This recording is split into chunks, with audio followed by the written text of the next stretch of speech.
Hello， 大家，今天想要跟大家分享一下，因为其实25年也快结束了，原本我是想要录一个就是类似于年终总结的视频，然后跟大家分享一下我的今年做的事情，然后看的电视剧啊、书影音之类的，然后但是那个东西筹备起来实在是太费时间了，而且我需要去先整理一波，我觉得可能我先把那个文章写出来之后再录视频，也许会更靠谱一点，所以呢。我打算先开始对于明年的期许的部分，那就是跟大家介绍一下我在2026年会去使用的一些手账本，然后以及我的一个大概的一个使用方式。虽然可能之前只是跟大家分享过一些画图啊或者什么东西，而且我的视频应该还是以到处玩来玩去的旅游的为主，然后很久没有拍跟手账相关的东西了。然后不管说有没有人想看 anyway， 但是我觉得这次去韩国旅游的时候买的本子还不错，然后所以想要开箱给大家看一下我买的几本本子。OK， 然后我现在要分享的第一本手账本。第一本呢，因为韩国它其实有很多他们自己独立的文创品牌，然后但是这一次我去的时候，都是随便逛到了一些综合性的文创的中心吧，然后他们就是那种什么牌子都有，然后都混合在一起，你可以去挑的类型，然后价格也不是很贵，可能我最多就是买日款的那些手账本，就大家比较熟悉的 Midori 啊，或者是 Hobo 的那些本子，是我过往的几年一直在使用，然后这1-2年。随着就是探索的变得更广阔，我开始喜欢那些更特别一些有自己的独立的设计风格的本子了。等在年终视频的总结里的时候，可以给大家 share 一下我今年用的手账本，也是一个韩国的独立的品牌他们的设计。然后这次新买的本子呢是比较偏就是更适合上班或是学习去使用的。第一本呢是这个叫做26 Weekly Plan。然后大家在背面可以看到，拆开好哦，大家可以看到它是背后附了一个这个纸片，是它的设计的部分。然后呢，后面就会有包括它的月计划的类型，然后还有每一天的计划的介绍，然后包括一些颜色的识别系统。然后呢，里面还送了一张这样子的贴纸，它的背后的那个。还蛮好看的，就是会有一个像是那种压印的感觉，然后是有一个绑带在里面的。来看一下里面长什么样子。哦，打开之后第一页长这样。哦，它的 Yearly Plan 是横版的，是这种形式的，我觉得还蛮可爱的。哇哦哇哦哇哦，我很喜欢。然后呢？接下来是有一个一整面的2026年的时间的日历，然后是有个2026的 Which to do， 可以写个你的 to do list。再往后翻，哦，原来从12月开始就能写了 ，Oh my god！ 然后再到，因为算是韩版的本子，所以它上面的节假日啊什么，其实都还是韩国的文字和内容。然后就这样子，会前面一大部分都是完整的月计划的时间，然后接着呢就会开始到每一天，从1月开始，这个就很类似于我之前买的 Midori 的那个本子，它的那个每一天然后 timeline 的形式，旁边会有那个具体的时间轴。然后这一部分的颜色大家可以看它是黄色的，就是跟旁边有一些不一样。哇，这个视频真的是颜色有点变化，然后可以看到颜色是不一样的，然后旁边是每一天的部分。哦，这个黄色部分是一个 weekly sum up， 可以做总结。这个光线，这个灯光一直变来变去，可能有一些显示不是很清楚，我到时候还是单独的拍那个本子的部分放在上面吧。然后就这样子一直到整个12月结束，然后到最后呢，也是会有几页开放性的页面的哦，然后是这样子的网格本，来一张纸片，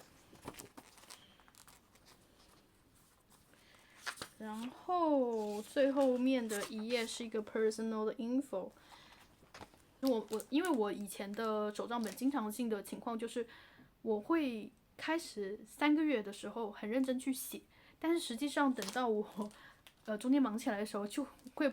被荒废掉了。然后很多时候这些本子里面其实是写好了时间和日期的，所以你一旦当时过去掉了之后，很难再回头去写，或者是说去续上了。然后因此我这2年买的本子很多都是那种万年历的类型，就是我什么时候开写都可以，然后不会被那个时间所束缚掉。接下来要开的这个本子是我很喜欢、期待很久的本子。OK， 这家是在一个韩国的釜山的店铺，叫做 Things of Note 的店，然后就是我刚刚前面介绍那种，他们就是一个文创集合店，也有他们自己设计的东西，然后有什么杯子啊，各种各样的东西。然后我们逛的时候，他们就是会有展示很多本子本身的样貌，而且里面是有一些写好的内容，还蛮好看的。我一会儿放图片在这里，大家可以感受一下。然后我们就在里面激情选购了，这个本子还蛮重的，我扛回来的时候还花了点力气和时间，而且也是我买的本子里面最贵的一本。然后它的包装壳其实也蛮好看的。它后面的介绍写说是一个 for 6个月的使用的。这个应该就是我前面介绍的那个万年历的版本，就是你可以自己填写你的日期，然后去进行。然后让我们把它打开，一个盒子，然后它包了一层硫酸纸的样子。天哪，可以看到吗？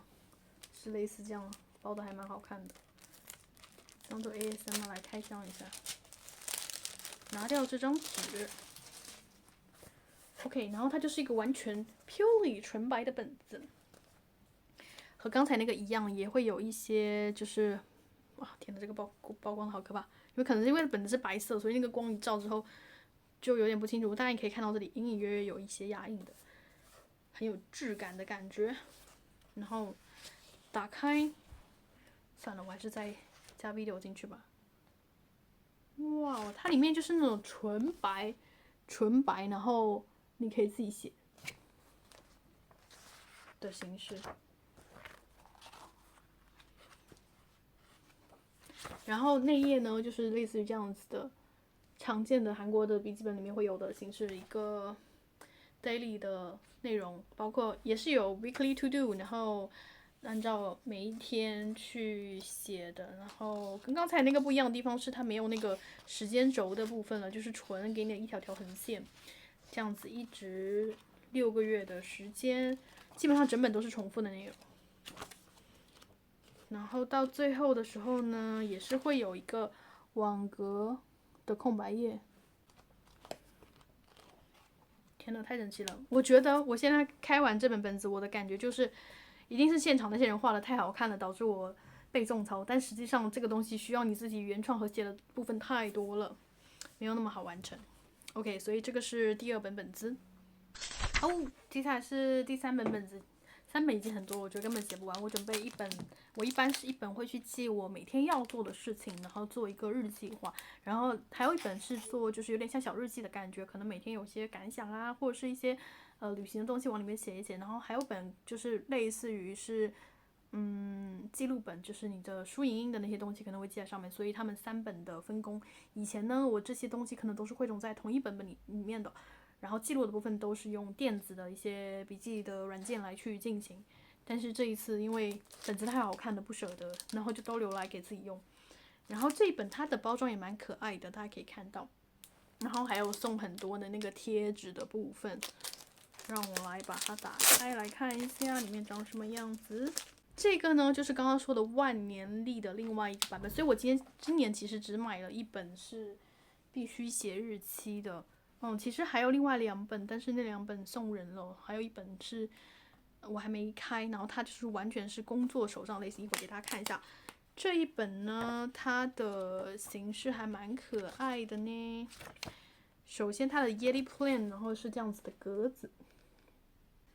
还有周计划是这样子的设计，蛮可爱的。上面可以看到，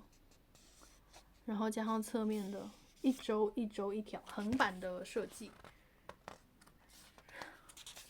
然后等到日常计划的时候，可以看到是这样子的形式。这里会有一个 to do list 的版本，然后旁边你可以写每一天的东西，然后就是这样一直重复下去了。我们来看一下最后 ，OK，它基本就是刚才那2种格子，然后再加上最后面的一个网格本。但这个本子就是蛮适合，我觉得出去玩啊，做日常工作也很方便的，因为就是拿在手里面的感觉很舒服。然后 size 的方面的话，跟刚才比 A5 的那个大小，一般我就会放在家里面，既不会带走，然后像这种就比较方便带出去。另外，刚才那个小本的卡片呢，也还蛮适合出去用的，工作的情况的时候去使用。所以这个是第3本本子。其实我觉得大家可能看自己的使用需求和你喜欢什么样子的格式的类型，它无所谓就是哪个牌子，我觉得甚至是国产的任何一本手账本其实也都 OK。然后我们其实如果不注重形式主义的话，我觉得一张白纸的本子也可以当做你的手账本，甚至来说现在还蛮多，就我自己日常也会用一些电子的手账的形式去记录东西。Anyway， 这个是第3本手账，然后刚刚说的最后一本，可惜了。我不带货。然后刚才说的另外一本呢是这个，它是有点像是，你看这个感觉就是非常的打工人、上班族的那种本子的感觉，然后整体的质感还蛮好，是那种皮革，然后这边有那种烫金，基本上就是这个是2 daily 48，我买了2个，这一本没有送给别人，然后它里面的很像老式电话本，感受一下，就是国誉或者是之前日本有些牌子还蛮多这个类型，它的纸的质感也是那样子的，很沙拉，然后米黄色的那种，然后每一天日期都写好了，基本上就是写一个，因为是按照时间轴形式，然后每天要干嘛之类的，我觉得还蛮适合上班用的，然后记一下自己的日程什么的，或者是作为一个回顾，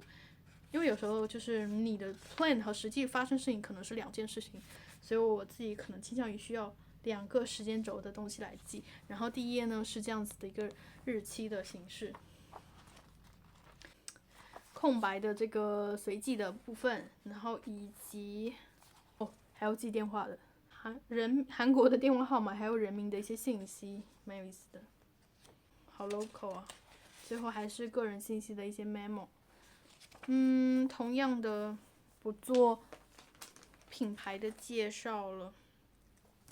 反正你们如果去逛类似的文具店，应该都能看到，只是给大家讲一讲。